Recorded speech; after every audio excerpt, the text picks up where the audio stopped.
Sebanyak 27 atlet kini telah resmi diangkat sebagai PNS pada Rabu 5 Juli 2023.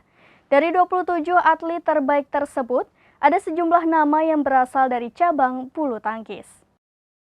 Dikutip dari Kompas.com, pebulu tangkis tunggal putra Indonesia, Anthony Sinisuka Ginting dan atlet wushu Velda Elvira Santoso menunjukkan rasa senang dan bangga usai diangkat menjadi pegawai negeri sipil di lingkungan Kementerian Pemuda dan Olahraga.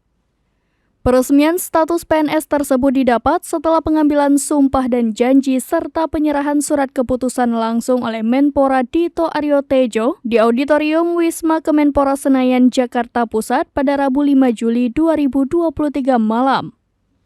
Sebanyak 27 atlet kebanggaan Indonesia resmi menjadi PNS melalui formasi atlet berprestasi pada kesempatan kali ini.